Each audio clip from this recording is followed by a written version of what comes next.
गुरु के चरणों में और अपने सारे जीवन की जो गलतियां हैं उसको पल में माफ करा ले, क्योंकि ये निरंकार प्रभु पिता परमात्मा का साक्षात साकार रूप सदगुरु माता सुदीक्षा जी महाराज बहुत हर प्रकार की शक्तियां इनके पास है।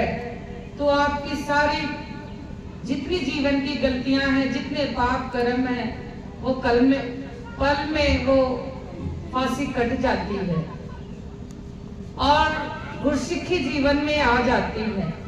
गुरसिक्खी को आने के लिए फिर दोबारा गलती हमने नहीं करनी है कि वही गलती अगर बार बार करेंगे तो फिर माफी मिलना मुश्किल हो जाएगा। इसलिए साध संगत जी, सत्संग में आकर के हमने अपने अंदर झांकना है, क्योंकि तीसरे प्रण में सिखाया जाता है कि किसी के खान पान और रहन सहन पर कोई आपत्ति नहीं करनी, निंदा नफरत नहीं करनी है। और हम ये काम सबसे पहले कर लेते हैं। निंदा का रस बहुत बुरा है, निंदा तू मत कर बंदे,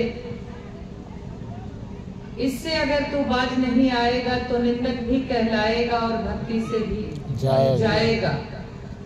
हम तो सुनते हैं, बड़ा अच्छा लगता है, रस आता है, लेकिन इससे मेरी अवस्था में बहुत कमी आ जाती है। भक्ति की अवस्था ऊंची होती है माफी देने से, सहन करने से। इसलिए हमें यहाँ पर बहुत अच्छा वर्क करना है, काम करना है अपने ऊपर, क्योंकि हमने ब्रह्म ज्ञान लिया है तो सुधार भी हमने करना है। कोई सामने वाला या घर का परिवार का सदस्य सुधार नहीं कर सकता। अपनी बोली भाषा, खान पान, रहन सहन सब कुछ गुरु के अनुसार कर लेंगे, बहुत ही सुंदर, कोई मेहनत नहीं लगेगी, आसान हो जाएगी जिंदगी। इसलिए यहाँ पर वर्क करने की जरूरत है कि बुरा के खोजन में चला, बुरा न मिलिया कोई, जब दिल ढूंढा अपनो, मुझसे बुरा न कोई। अपने अंदर जो जो झांकेगा, अभी हजूर ने इच्छा पात्र की बात बताई कि बिना बेस की बाल्टी, इंसान ऐसा ही है कि उसकी एक इच्छा पूरी होती है तो दूसरे के लिए मन में तुरंत जागृति होती है, इच्छा हो जाती है। तो ये बिना बेस यानी बिना पेली, बिना तली की बाल्टी में कुछ भी डालिए वो नीचे गिर जाएगा। उसी प्रकार से हमने वेस लगाना है और वेस लगा करके ऊपर से ढक्कन भी बंद करना है, ताकि ना नीचे से गिरे ना ऊपर से बाहर चला जाए। इस कान से सुन करके उस कान से निकालना नहीं है, हमने उसको ग्रहण करना है, धारण करना है। और जैसे एक भक्ति की कोई उम्र नहीं होती।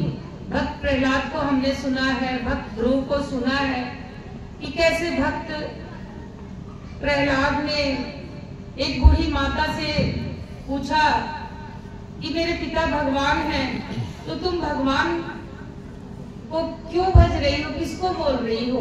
मेरे पिता तो हिरण्यकश्यप हैं और आप किसका सिमरन कर रही हो? तो कहने लगे कि मैं परमात्मा का सिमरन कर रही हूँ।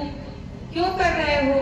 क्योंकि इस जो आमा है, आमा के अंदर बिल्ली के बच्चे हैं छोटे छोटे, और आग लग गई है, इसके अंदर बर्तन पक रहे हैं और उसमें बिल्ली के बच्चे हैं, उनके लिए मैं सिमरन कर रही हूँ प्रभु से। तो कहा कि प्रभु तो मेरे पिता हैं।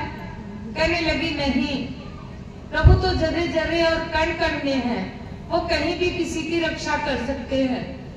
और वहीं पर प्रहलाद खड़े थे और देखा जब आमा खोला गया तो जिंदा बिल्ली के बच्चे निकले। फिर वो भरोसा अकीदा तो आपने सुना ही है कि हमने तुम में खड़क खम्भ में, ये प्रभु निरंकार जर्रे जर्रे में है, चींटी के पक घुघरू बाजे सो भी साहिब सुनता है। कि जो चींटी है वो चलती है, वो भी प्रभु जानता है, सुनता है। तो हमारे आपके अंदर के मन की जो भाव है, जो विचार है, जो नेक नीयत है वो भी देखता है, जो खराब नीयत है उसको भी प्रभु देखता है। इसलिए साध संगत जी, राशि तो यही समझती है कि मर्यादा जो तोड़े बंदा दुख देता दुख पाता है। कहे हरदेव की मर्यादा में रहने से सुख आता है। आयोजन सुंदर है, साथ संगत भी बहुत अच्छी है, गीतकारों ने गीत भी बहुत अच्छे अच्छे गाए और विचार भी जो रखे गए वो भी बहुत खूबसूरत थे।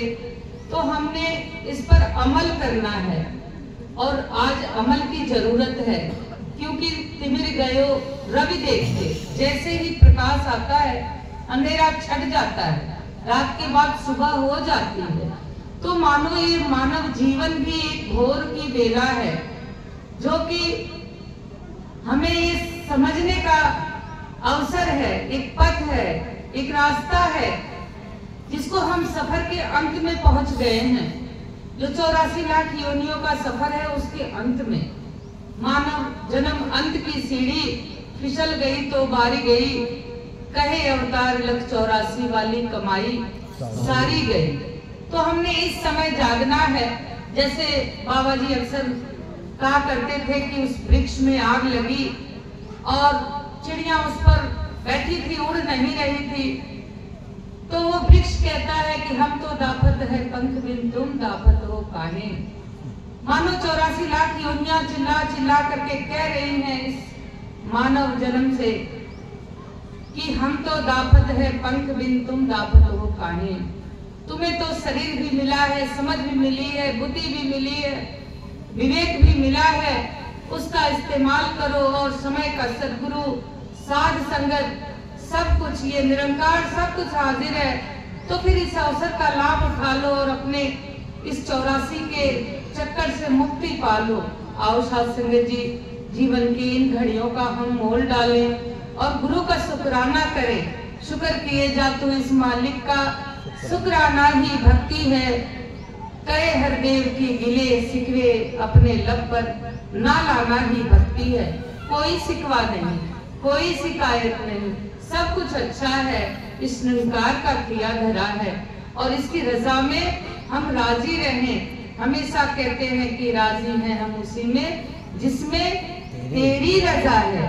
आओ साध संगत जी, हम सब समय सीमा चाहे जैसा भी हमारा ध्यान है लेकिन पार नहीं कर सकते, क्योंकि हरि अनंत हरि कथा अनंता कहीं सुनाई बहु विधि सब संता। ऐसे न जाने कितने आयोजन हुए हैं इस निरंकार का एहसास दिलाने के लिए। तो हमने फिर मिलना है, फिर चर्चा करनी है। तमाम बातें ऐसी हैं जो हम आपस में चर्चा करके मिलजुल करके कर सकते हैं। दातार से यही प्रार्थना कि जिन्होंने अवसर पाया, जिन्होंने नहीं पाया, सबके लिए कि सबकी झोलियां खुशियों से भर जाए, तन मन धन का सुख प्राप्त हो, सेवा सत्संग सिमरन मजबूत हो और मन वचन कर्म से शुद्ध हो। दासी आपकी बेटी है, बच्ची है, नादान है, बहुत सी गलतियां त्रुटिपूर्ण शब्द भी निकले होंगे, तो आप जी ने बख्श लेना है और यही अरदास है कि आप नव